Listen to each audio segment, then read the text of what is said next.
archangels, ghosts, and Bigfoot. Oh my. It's just another night for Supernatural Girls.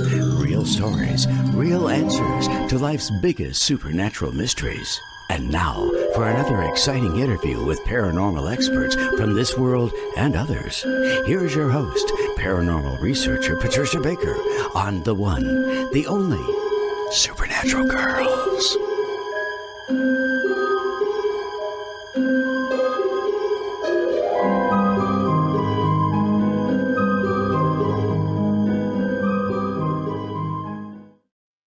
Welcome, everyone, to another exciting episode of Supernatural Girls. Tonight, we are doing a supernatural health segment with a terrific guest. This is going to be a blockbuster show. So get your coffee, your tea, your wine, whatever, and get ready to hear some incredible information from our guest, Markus Klotz, who we'll be introducing in just a couple minutes. So anyways, everybody, glad you're here for this. PK, how are you doing? I'm absolutely fantastic. Oh, good. Fingernails hurt, but I'm hanging in there. Good for you. Good. Retrograde is still in effect until the 7th of April. Don't forget that. In fact, think about what we just went on with the government, where the editor-in-chief, the information that was passed out over the Atlantic, that nobody knows how it happened. Yeah. So things are crazy, but it will be over the 7th of April. Thank God. Yes, I'm ready. I'm ready for absolutely crazy. Yeah. But we're in a 4-month. And the 4-month is all about a very honest vibration. It deals with health, healing. Stroke couldn't be better tonight to go with all of this. That's right. And it's really a good time to get things done. Details are about improving your mentality and your health and getting things put together. It's look into your finances because it is tax time, and we're going to find some little loopholes here and there. Hopefully we can fill them instead of being taken down with them. But everything's going to be a bit chaotic with what's going on. But get organized this month. That's really what it's all about. But most importantly, everything that we experience is going to deal with health and details. So double check everything. If you don't, let's face it, there's going to be some places where you sit that are going to hurt because you're going to get it there. Okay. Wow. Okay. All right. We've got our marching orders. We know what to do. Oh, that is for sure. Learn whatever you need to make life and your health better, because that's really what this month represents. That in our finances. Details, work them up and get them going. Sounds like a plan. Okay, I'm ready. I've got all my notes here, so I'm ready to go. Good girl. I'm so excited, as I know you are too, because you and I have discussed many times how the American healthcare system is failing people with chronic disease. Yeah. You and I both know this. Totally. So anyways, we have a terrific guest tonight, Markus Klotz. He is from Germany, and he has a clinic. He's a co-founder of a clinic. And this clinic is the Apheresis Center. It is in beautiful Cyprus. I wish we were there right now with our guests. So do I. My gosh. Gorgeous there. And they have a beautiful clinic. They're getting incredible results. They have an understanding of chronic disease like no one else. And so I'm not going to jibber jabber on much more about our guest. I'm just going to bring him on here live so he can tell us everything we need to know. So Markus, welcome to the show. Welcome. I'm starting to blush a little bit. All the things you just said. And I saw the intro with the aliens and all these fantastic things in the stars. And I was like, oh my God, how is my dry data as a scientist? Because everything we do is so incredibly big data and dry data and just binary and data driven, right? So I was like, oh, and she tells that I'm going to be very entertaining. I was just thinking like, I'm probably not exactly the most entertaining person. Everything is so data-based. No, that's not true. You sell yourself short. And here's the thing, with our show, we've been doing leading edge health presentations for years, and yours is the first one that we're doing this year. And it is so important to have you here. This is a critical subject, and what you and your scientists and doctors have done is truly remarkable. But let's start with you first, because something happened to you. You were affected, as PK and I have been in the past by other things, but you were affected. And so what changed your trajectory and brought you into the healthcare field? So, here in Europe, I was working in Switzerland, Liechtenstein, London in the financial industry, mobile payments, all of that things. And I loved what I did and wouldn't need to change anything. And suddenly, out of the blue, I got struck by COVID the first time. And unfortunately, my family members, they had a very different experience than I did. They all recovered. Good for them. I ended up in a wheelchair. So after 8 weeks of having not recovered, I was bedridden 23 hours a day, right? And it was at a point where I couldn't even hold a glass of water anymore, or I had to slide to the toilet on a pillow. Not an exactly nice experience. And we had a 6-month-old. She's now 4.5. At that time, and since we got a second healthy child, which is a miracle, the boy is 1 year now. And I was just like not being able to work, not being able to do anything. So 3 weeks, my wife took care of me, 3 weeks, my mother, because I needed a full-time caregiver, right? And I did not know where to turn to, because no matter where I turned to, and it was like 20 doctors, most of them private at the end, because the public system in Europe also could not help me. And when I was there, they said, hey, it's just in your mind. Don't worry. Take an aspirin, sit on a couch, you'll be fine. And I was like, guys, I am somebody who works 18 hours. I know how my body works. I know how my heart was beating. I was actually a professional athlete, just like my wife. And so it's nice what you're saying here, but this does not actually fit together. Nothing of what you say makes sense. I never had all of these symptoms. I never had a lack of muscle power to stand on my own legs. I never had bursting fingertips. I never had a long list of, almost 50 symptoms, right? Which I, by the way, don't remember anymore, because I'm just living off my notes and the memories of my family. That time, I have very little memory, right? So I see pictures.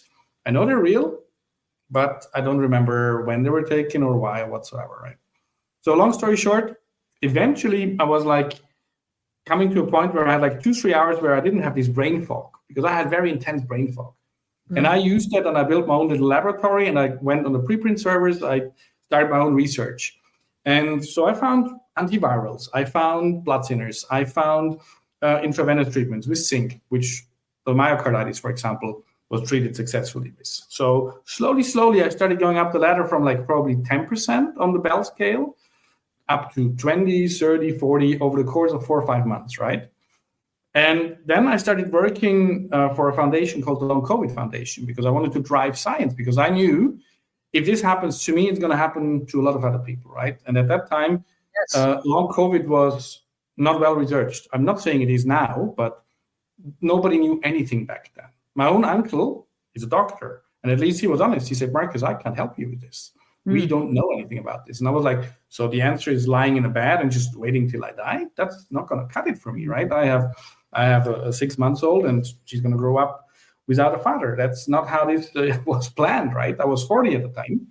And then slowly, I got myself up the ladder. And then one of the people that I worked with in the Long COVID Foundation, it was an honorary position, and we were all volunteers. And suddenly I got a call, and she went, Markus, have you heard this interview of Dr. Jaeger? I was like, Dr. Jaeger? Doesn't ring a bell. He said, no, there was this really cheeky woman going online, and she called into a science show and said, I wouldn't be as cheeky as I have to, but I really want to tell you we found something that works against long COVID. And obviously the journalist was somebody who knew her from before, and so they had a discussion. And I listened to it, and I was like, this sounds really good, because maybe this is going to help me to reclaim my 60% that were still missing. Because with 40%, I still had muscle pain, joint pain. I couldn't eat almost. I was down to 10 foods that I could eat, whatever. So it was not a really good life quality. I was trapped in a body that was completely dysfunctional, right? Wow. And it got worse. So, yeah. And then I found Dr. Jaeger, Dr. Beate Jaeger. I flew to Germany. She treated me with a treatment called H.E.L.P. apheresis. And the treatment is actually, H.E.L.P. apheresis is short an abbreviation for heparin-induced extracorporeal LDL fibrinogen precipitation apheresis. Don't try to memorize it. It is a bit complicated. I like the acronym better. All right. It's just incredible in what it does. It's a highly selective form of apheresis. Now, what is apheresis? Apheresis is a Greek word, and it basically means separation, right? So there is over 40 different forms of apheresis out there. Some people know apheresis because you donate platelets with apheresis, right? It extracts the platelets from your blood, or blood cells, white blood cells, red blood cells, whatsoever. And the apheresis that we use was originally designed to tackle people that had high cholesterol, where their blood vessels started to clog up, and then they started to have strokes. And it was developed into an apheresis form that not only was able to fix blood vessels, especially the ones in the small microcirculation area, but also to, up to a certain point, revive organs, which is incredible. Because if you look at the MRI scans of a heart that is functional at 30% after a stroke, and then within weeks, you can see how the heart goes back to 70%. And only the stroke area itself is functional. And that can be done by regularly modulating the plasma of your blood, right? I mean, you could call it, layman's term, blood wash, but then you would call dialysis pee-wee wash, whatever. And that's not what it is, right? It's a very complicated, several-step process. And the H.E.L.P. apheresis is able to revive organs up to a certain time, make blood vessels functional again. And that's not the only thing. It helps us to remove spike protein, bacterial fragments, chemokines, cytokines. The list is incredibly long. So it's quite sophisticated as treatment. And that was only the start of what we're doing. Yeah. So this is one of the treatments that you offer at your clinic. And you have people from all over the world going to the Apheresis Center. So it's really exciting to see this grow and people becoming aware of this kind of treatment. That's it's pretty non-invasive. I mean, you do have the intravenous experience, but it's not surgery. It's something that you can tolerate. And so for you to get better, how many treatments did you have to have? Yeah, so I started, actually my mom had long COVID a year after me, right? Which was interesting. Then we already knew exactly what to do. We fixed her within 3 months. And she's the only patient I've ever seen that's now 110%. Because also her Hashimoto's, the thyroid, we got completely rid of it. Really? Yes, really. And my father called me and said, Markus, you did one treatment too many. She starts to be a pain in the, again. I said, hey, we don't give warranties if that happens. We fix them, right? It was a little joke in the family. Yeah. No, she's doing so incredibly good now. So that's fantastic. She got 4 treatments. And I got 4 plus 3 later on. Yeah. Okay. May I ask you a question about another health issue that's pretty big here, and I know PK has been struggling with it for years, is osteoporosis. Does this have any effect on that? I would need to discuss this with the medical team because they're combining different treatments. So whenever there is inflammation involved, right? Whenever there is blood flow in the microcirculation issue involved, then we have quite good cards, right? Whenever there is other things like blood cells involved, not so much. That's also why we don't use these treatments for cancer. We do and we don't. So people who have cancer and they have other co-illnesses, to fix the rest, to make them able to be focused and just battle the cancer, is perfectly fine. But this treatment wouldn't work as a cancer treatment, for example, right? Right.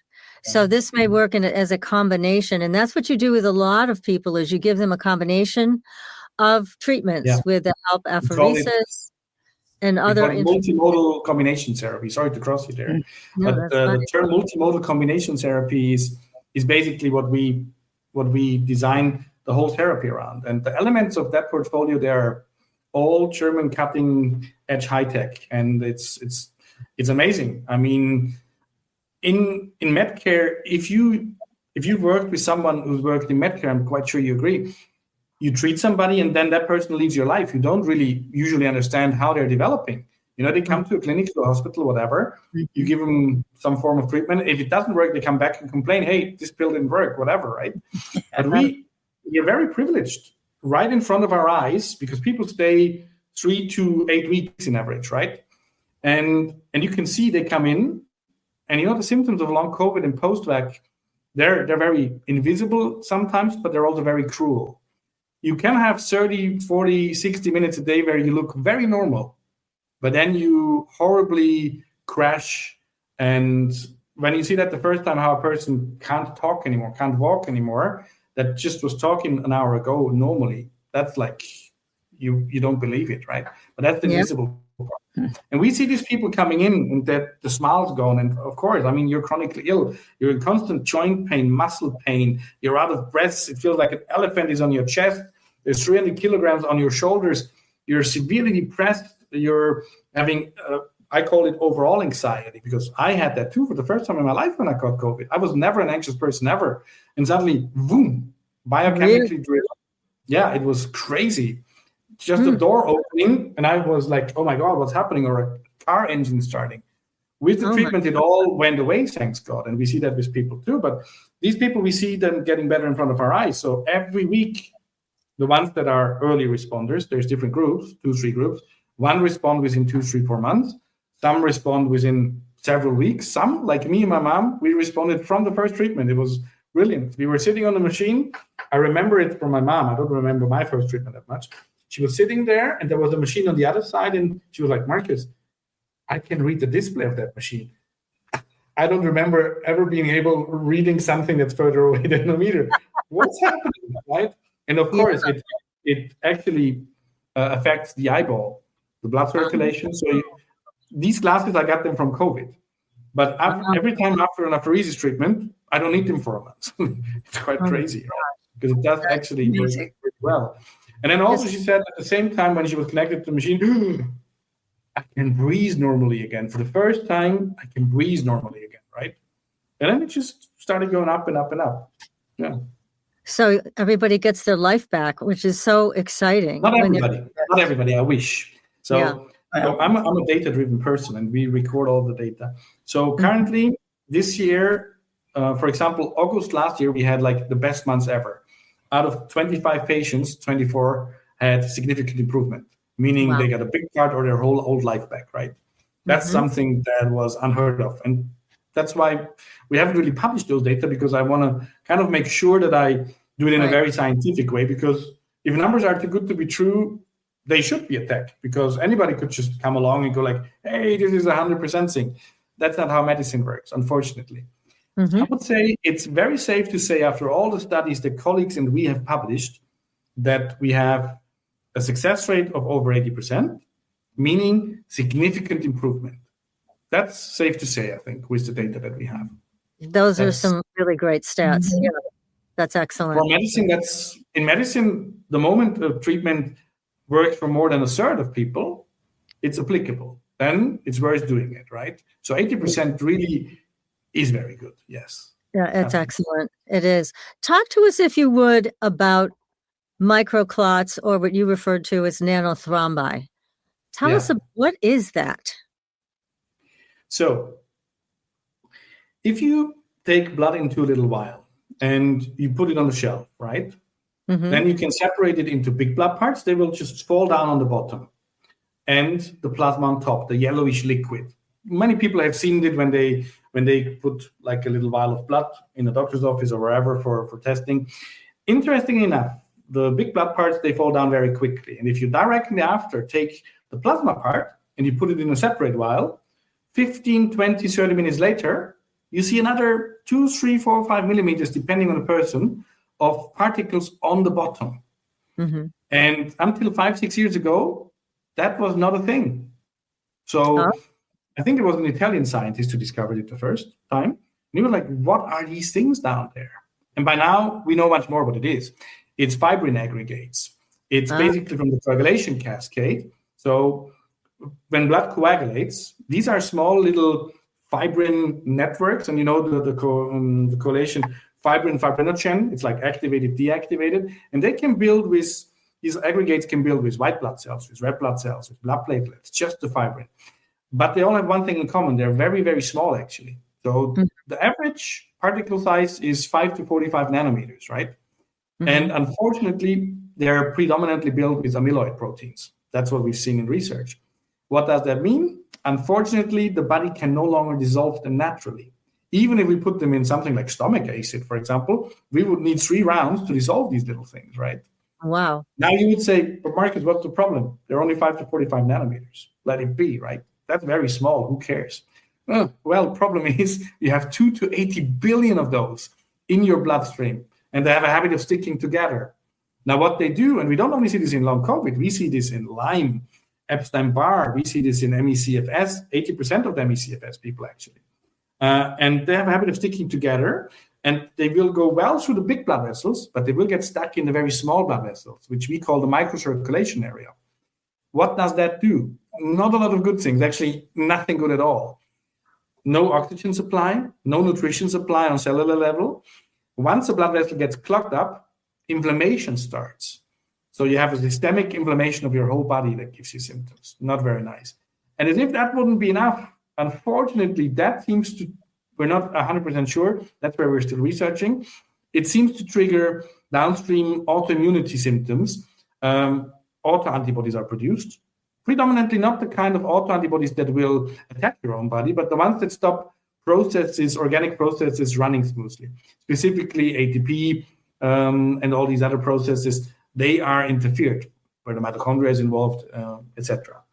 So that's where the fatigue and the post-exertion malaise might come into play. That so many of these people actually. Yeah, you and I previously discussed scleroderma, which I've had for many years, and that also is a disease with microclots or nanothrombi that does inhibit extremities, circulation in the extremities, but also eventually moves into the organ systems and does the same damage, which it becomes more deadly. So it moves into the kidneys or the lungs. And yeah, it's been treated with plasmapheresis since decades, but of course, we've discussed this in the US. You mainly have therapeutic plasma exchange, TPE. That's a very basic treatment. That's basically like, if you want to compare it like a bicycle, and then you have very sophisticated forms of apheresis. In the same class as therapeutic plasma exchange, there's probably Ibu ozone treatments. And then you have very sophisticated apheresis forms like H.E.L.P apheresis or inospheresis. And they're not like a bike anymore, they're more like a race car. So it's like a very unfair comparison. You can't even really compare them. They're very different things. They're made for very different indications, actually. Yeah. Right. You're at the top of the line with everything you're doing. Right. And exactly. You know, one of the things that I found very interesting is I have a friend who has scleroderma also, Ed Harris. He became a medical researcher and then determined exactly what you were talking about with a microclot problem and went in for the TPE therapy, which was an off-label type of therapy at the time. And he did get results. God bless him. He was able to stop his symptoms and reverse some of them, but he has to continue to go for treatment. And I think he's now got it down to a science of when people start out, they have to go twice a week, then they go once a week, then they go eventually once a month. But the thing that was so upsetting to me is that there was no researcher that would take this seriously and pursue a course of research for other scleroderma patients. And here you're not only helping people like me, but you're helping long COVID patients, like you said, MS, and also some of these other diseases, probably a lot more than we can spend time naming tonight, that are affected. And maybe this is at the source of a lot of them too. So it's incredible what you're offering. I hope our audience understands how important this is, what you're offering. I hope so. Yeah, because this is the model. This is the way to go for chronic illness. From everything I've seen. It's quite interesting how this all happened because nothing of this was planned, you know?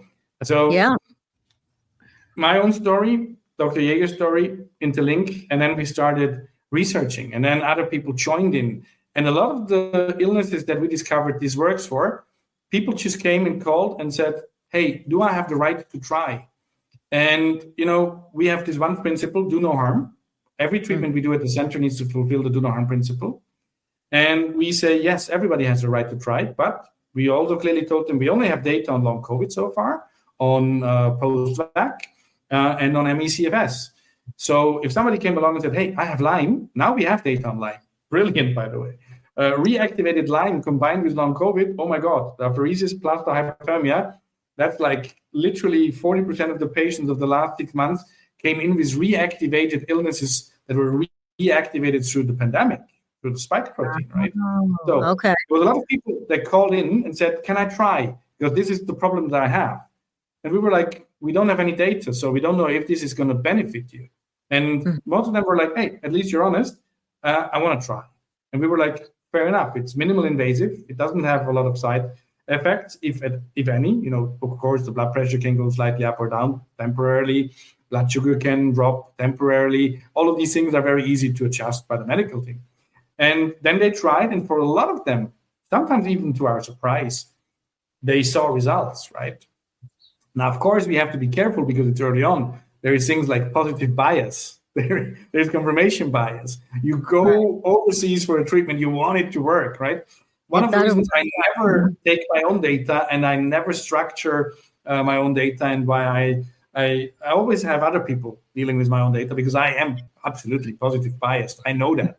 You come in through the door of my clinic, I want you to be better within 2-3 weeks. So of course, I'm always the same idiot coming asking, how are you doing? and I expect and I wish and I hope that I get a positive feedback, but that is classic positive bias. Because really and truly what you should do is you should go like, nice that you're here. Here's a survey, you know. But it's so hard because every time I see somebody in the apheresis chair, it's my own story. And I've been sitting in that chair just 4 years ago. Yeah. So every case is personal. I'm not sure if this is a good therapy form though. So, yeah. But again, it's interesting as you go forward and you have many guests that come to try this out. They're very anxious to have this positive experience, and many of them do. So if not most. And again, this is very groundbreaking, very exciting. And I know, as you mentioned, there's the EBU treatment here in the U.S., and there is hospital apheresis, which, as you described it, is kind of medieval, but it is at least addressing it on the issue of blood needs to be washed. I'm going to speak like a layperson because I am, and these things need to be cleaned out of the blood, and especially these microclots or nanothrombi. They do not belong there. And as you mentioned, how do you get rid of them? This is how. Because we were discussing the use of enzymes, nattokinase, lumbrokinase. But then you said to me, but then how do you get rid of this debris that's running around in your It's a bit of a problem. So in the beginning, we didn't have another option. Right now, we're still using these so-called fibrinolytics. So these pathways to break down clots, or actually it's thrombi, because clots, it's outside of the body, right? This is where, unfortunately, the last years have brought a lot of good science, and unfortunately, a lot of not that good science in pandemic times. It was a boost of publications, not all of them were that good. One example, nanothrombi is the correct terminology. There's nothing micro about something that's 5 to 45 nanometers, and there's definitely nothing, a clot is happening outside the human body when it's clotting. Inside, it's building a thrombi, right? So a thrombus. Now, if you don't even get the terminology right, it's a bit difficult. And then the rest of the science also lagged a little bit behind. So I'm hoping for more good science to surface in the very near future, because that's going to help to bring this into mainstream medicine. Because don't forget, actually what happened is just history repeating. 30 years ago, middle of the 80s, we had HIV, an epidemic, right? And they didn't get help for 20, 30 years. So this is just history repeating with a different virus. Thanks God, it's not killing people as quickly, but it does kill very slowly and consistently from what we've seen, right? So, yeah. Now, what about testing for these nanothrombi? You and I discussed that briefly before, but right now there's only one test that I'm aware of that anybody is taking seriously. There's two now. So the one that you're speaking about is the confocal fluorescent microscope. I spoke to the company Zeiss back in the earliest days when the South African team and the German team did a study week in Germany, because we didn't manage to get one of those. They were so hard to find. Every university couldn't borrow us one. The specialized companies who borrow these out, they were all out in the market, and we couldn't get one of these, and we had these research projects going on. So I really called up at the customer line, the normal size customer line, and I just told the lady my story, and I said, listen, I was in a wheelchair, I can walk now. Is there any way where you can help us? And she was like, oh, you're calling at the very completely wrong place. But you know what? As it happens, I know somebody who could help you. I'm going to make him call you on Monday.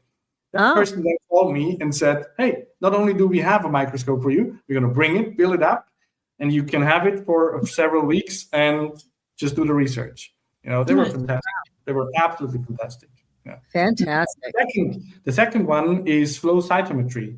So that's a very different form. The thing with the microscope is that you need to stain it with thioflavine.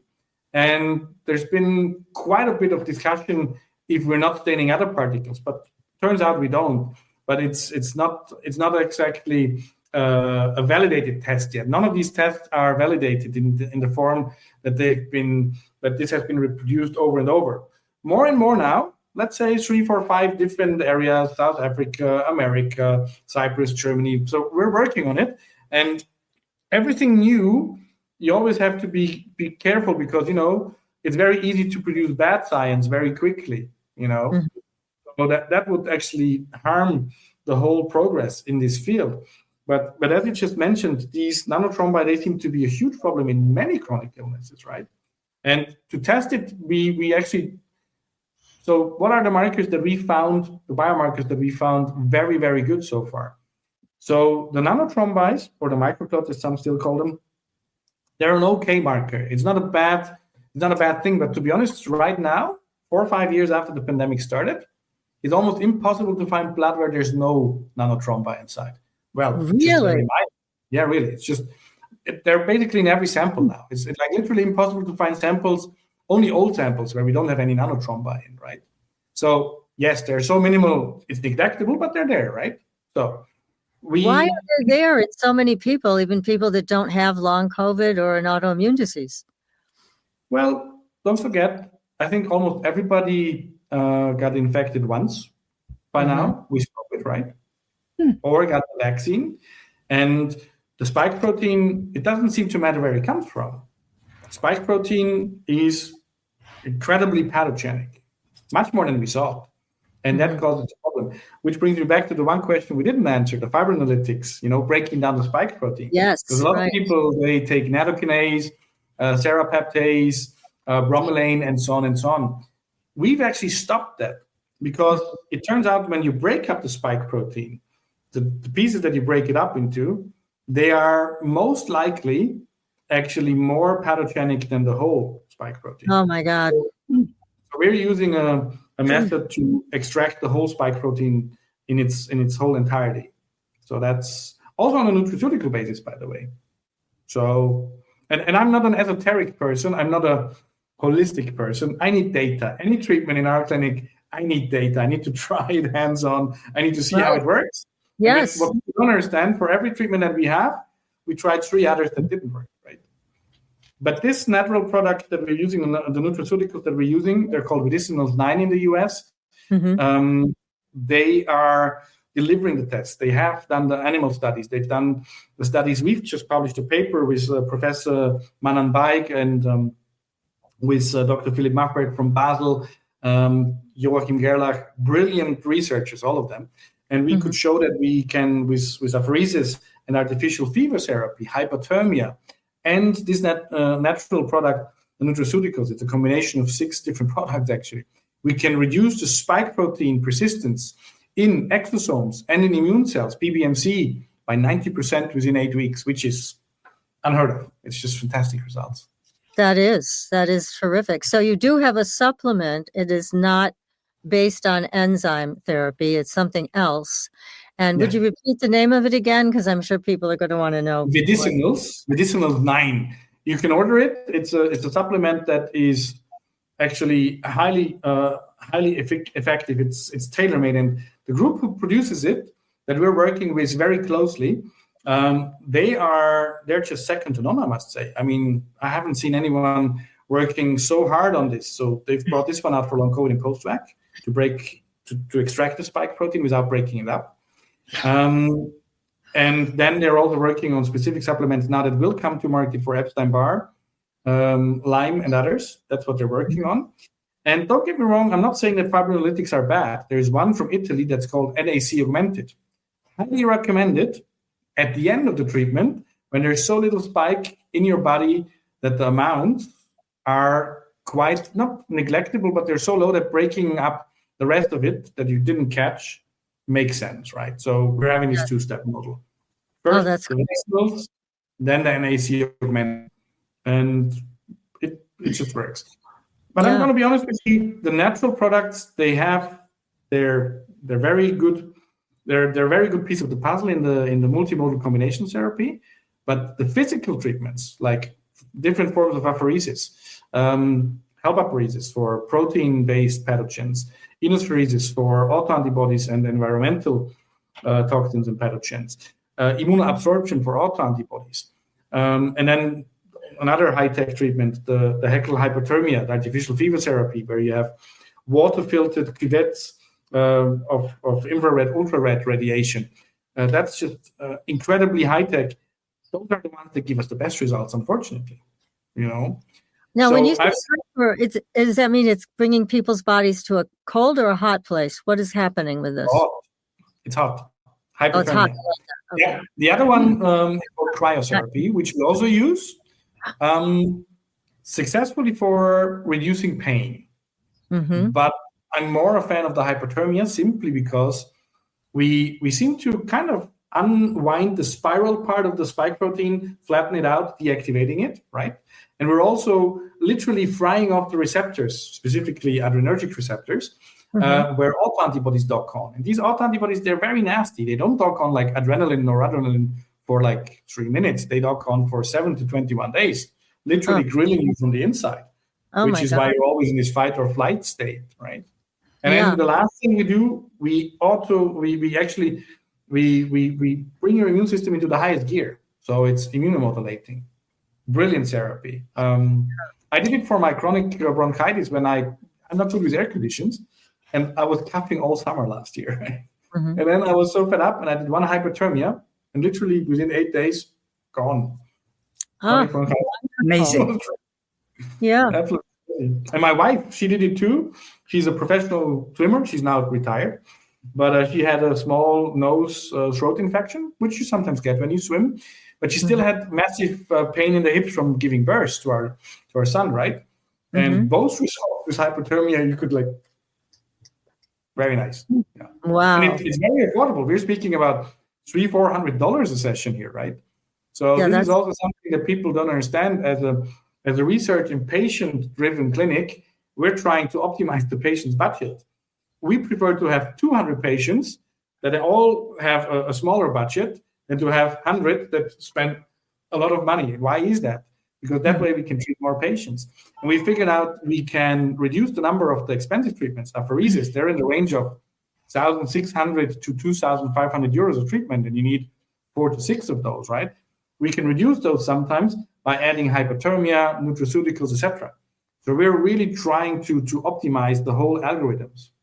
That's what we're trying to do, Oh, that's wonderful, because healthcare here has gotten extremely expensive, and it's nice to know that you're cost conscious. So when people go to your clinic, they're really going to get the help they need, and it's not going to bankrupt them. That's important. It's so funny. Sometimes I get a call from the US, and they go like, "What's the price, Markus?" And I go like, "Well, we only know the average price, and that's like $10,000 to $12,000." And they go like, "Per treatment?" And I go like, "No, for the whole 3 to 6 weeks." And they go like, "Oh." Because I know how expensive America is. And in Europe, we're not used to this. We're actually used to go to the doctor and not pay anything, right? We all have either state insurance or private insurance. And this is what people don't understand. Cyprus literally has the best private health sector of Europe. We have American clinics here for the price of Europeans. There's American private clinics around. One of the best cardiologists, if not the best cardiologist, is here in Cyprus. So the medical network in the private healthcare sector is just second to none here. And you have all of these direct flights to Cyprus, which is the reason we chose Cyprus, because, we were looking at Bulgaria, Czech Republic, and many countries. And at the end, we were like, nope, Cyprus. English speaking, that's a must, right? So there is only Malta and Cyprus and the UK in Europe. So we were down to those three, right? And then Malta was a bit too small. The UK with the regulations, impossible to do cutting edge technology. So Cyprus it was, Yeah.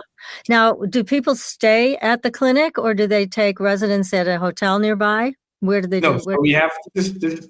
So life sometimes writes the best stories, right? You can't actually invent this story. You can't make it up. So on our blog, you will see a lot of people from the US, and one of them was, and I can freely talk about it because they published it with us. So there was a US teenager, severe ME/CFS, like literally on Bell scale 10. We didn't know if he's going to make it another day. He could only eat 2-3 foods. He was more bones than anything else. And so when he arrived, we started treating him, and we got him up to, he gained 12, 15 kilos, up to 60% by now. And his mother is a professional travel agent. So nice. They moved to Cyprus. So I said, Diana, do you think you could combine the knowledge that you have from chronic illness from the last 9 years from your son with travel?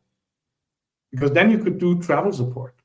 And she said, yeah, that's the thing, actually. And she started doing that. So now we have a full support system, from cook to caregiver to transport to hotel to shared accommodation to own villa. Everything's taken care of, incredibly professional, and with all the knowledge that you can possibly have about chronic illness. So all that people need to do is call her up and say, hey, Diana, for me, it's only 5 stars. I want my own butler. I want my limousine. Fine. Or somebody else goes like, no, cheap as can be. Only the air conditioning needs to be clean, no mold, but I don't need any comfort, just a bed. So she just manages whatever you need, right?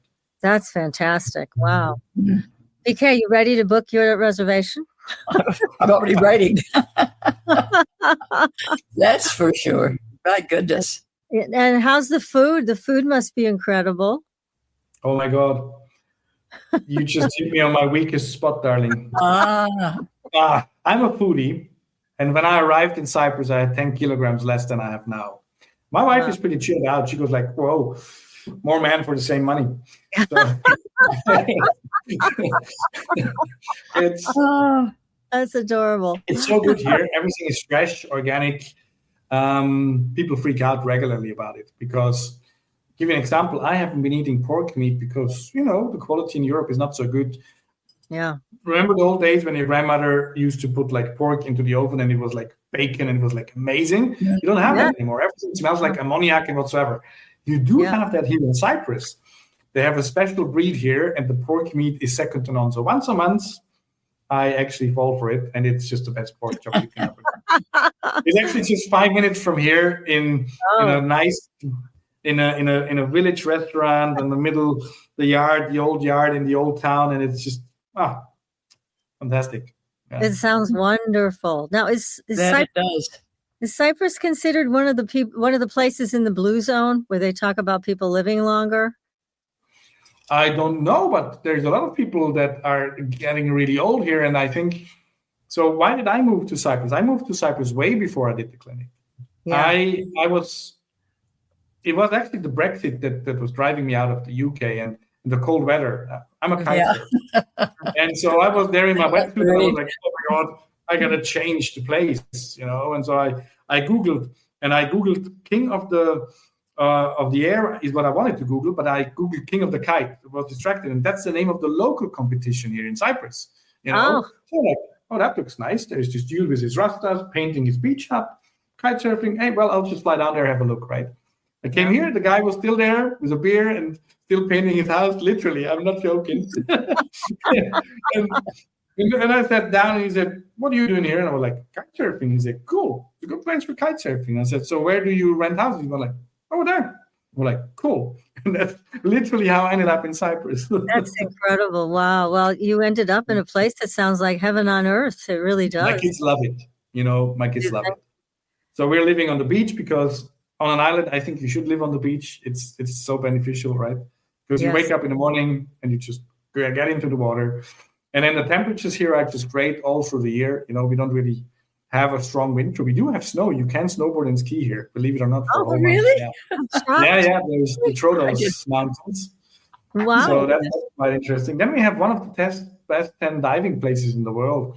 A big warship that you can dive down to. And there's so many things to do. I think Cyprus they're very fond here. All of my Cypriot friends always go like, yeah, Markus, come on. You love Cyprus. Just shut up, right? Like, yeah, but I do love Cyprus because the food. They have all of these really great family values. Sunday is family day, and it's holy. Nothing else happens but family barbecue. And when they do barbecue, they come with a wheelbarrow full of meat. And you go like, whoa, who's coming? And they look at you and they go like, just the two of us. And you go like, they're eating insane amounts of food, and it's all great, and the family time. And I just love it. And, my kids love it as well. And my wife loves it. And, well, it's a great place. And it's quite interesting. A lot of our patients have moved to the island. Can you believe it? Australians, Americans. Sounds they just loved it, and they just stayed, It just sounds so beautiful. And so we have a pensioner scheme that started last week, just read it today in the newspaper. So U.S. pensioners can retire in Cyprus. There's a double tax treaty, and you only pay 5% tax. And you have access to the perfect health system for free, basically. So I think we're going to see an influx of 10,000, 12,000 U.S. retirees per year now. That would not surprise me. Yeah. PK, are you packing yet? I'm thinking about it. I'm trying to figure out where I left the suitcase. Yeah, because I know we've talked a lot about relocating. It sounds like the perfect place for you, PK. And you used to live in Greece long ago, right? I love the area. Yeah. It's very similar to Greece here, very similar, because Cyprus has two parts, the north and the south. Whole persona of the area makes you feel good. Yeah, I agree. So it's got that ancient healing feel. Why don't you just come over for a coffee? It's not that difficult. Yeah. Well, you know what? If you invite me, I'll come. There you go. This is an official invitation for both of you. Hospitality here is so easy. Everybody, so just the other day I had a scientist sleeping in my kids' room. Oh. He was like, I forgot to book a bedroom. And I was like, yes. Oh, that's so cool. Well, it really is phenomenal what you're doing. And I do want to make sure to bring up to everybody that you are planning on opening a clinic here in the U.S. at some point, possibly next year. So I want to make sure everybody's aware of that, because these clinics need to happen here in the U.S.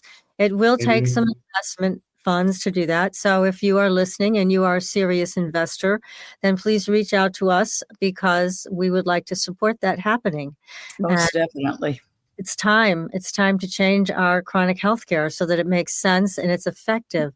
And this is the best. And believe me, PK will vouch for me. I'm known for my research. I search the world for the best. And I know that your clinic is it. Mm-hmm.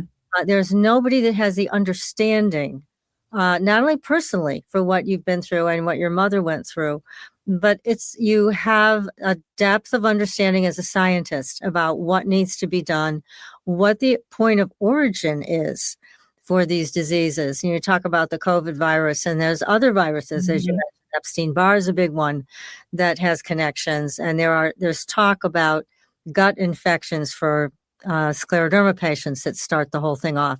So we need somebody like you and your team, that really has that. I'm so incredibly proud of my team. They're learning at light speed. The scientific team in the lab, just like the medical team, we implement new protocols. We optimize the algorithms. We're now working on a project where we use biotrackers 24/7, and we're creating big data pools, and we're actually then sectioning them with AI. So we're actually producing one big study, but we're able to derive hundreds of small studies from one big study by AI. And we're now building a new laboratory just 3 minutes from the clinic. That's actually going to be, I hope and I think so, the leading laboratory in this field worldwide. And Professor Dr. Banan Baik is one of our scientific advisors, Professor Dr. Beate Jaeger as well. There's so many incredibly genius people, it's very humbling. In all of my work, I'm usually always the most stupid person in the room. I find that hard to believe. No, believe me, it is very humbling to work with next level geniuses. And the only thing I share with many of them is my OCD and my Asperger's, which is very handy because we can communicate kind of binary, right? Yes. Because we don't get lost in, hello, how are you? We just go like,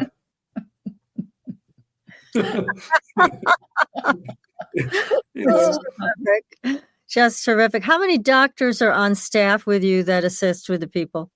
Currently 3. Yeah. 3. Okay, that's so there's great. Dr. Imbar, there's Dr. Irina. And, we call our doctors with their first name, not with their family names. Oh, nice. Also very different. And they're not allowed to wear their doctor coats and their name tags. They can put them on the chair. That has a reason. Most of our patients, they have extreme anxiety, and their pulse rate goes up the moment they see a doctor because of bad experience in the past. True. Right?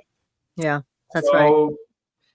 We've literally removed this element of distance, because when you come into a professional medical facility, you always have a professional distance, right? And there's a good reason for that. I agree to that. But wherever we could, we removed that. So you will come into the clinic, and Dr. Jaeger said something nice. I've designed the place of my dreams.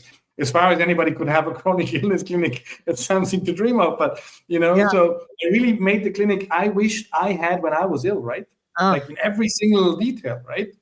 Yes. And that's why it's a bit different. So you come into the lobby, and people are very positive, and all they discuss about is, which treatment did you do? How did it work? Which one worked better? And you come in and you go like, wow, there's people that get better. And then you see somebody walking out, and you see him a week later and he looks way better. And it's just being heard, being understood, not being gaslit. And just, my doctors have this very simple rule. They're not allowed to psychologize a single symptom. Never, ever, right? And so you come there, and for the first time, not only do people and doctors understand, but they ask questions. So you come in and you go like, I have fatigue. Our doctors will not go like, yeah, maybe you're just tired. No, they will go like, all right. Is the onset happening then? Is there anything that drives it? Is it combined with PM, post-exertion malaise? Have you had in your medical history, whatever? So people come there and they go like, wow, these people do know a bit of what I've been going through, right? Yes. Builds trust. Makes a world of difference. If someone decides that they need to be there, what do they have to go through to get in touch with your facility? Just send an email, give us a call. We made everything very easy. We have free consultations. We have all the information on the website. And, that's easier than here. Sorry? That's easier than here. Yeah, much. It is. My goodness. Well, we're pretty full, so you always have to call a little bit in advance. I don't like sending people away, of course, but there is sometimes a waiting list depending on the season. I'm not very good at saying no. Currently, we're expanding. I'm glad to hear that. And unfortunately, we have 1 minute to wrap. I want to make sure everybody knows what your website is. Right. So, Chanel, I don't know if you can blast that across the front of the screen. And Markus, if you could just tell us what the website is that people should go to. So just go on apheresiscenter.eu. We're in Larnaca in Cyprus, and it's like pretty super easy to come here. You just hop in a plane, stop over in a hotel for a night, hop into the second plane, and you're here. So you will find there's lots of Americans over here. Actually, currently there's over a third of our patients from the US. Wow. Well, thank you so much for staying up so late and talking to us about this wonderful adventure. Really appreciate it. Thank you. I really hope to see you over here soon. I hope so. I hope so. Yeah. I really hope so. Well, I always keep telling people you can just come and have a coffee. That's it. We got to do the whole thing. You. All right, I'm getting yelled at by the producer. I have to bring it to an end. Unfortunately, Markus, our love to you. Mwah. Thank you for all you do. Markus. Bye, girls. Thank you so much. Bye. We'll be back next week, everybody, with another great show. Until then, see you on the Blue Highway. Good night. Good night.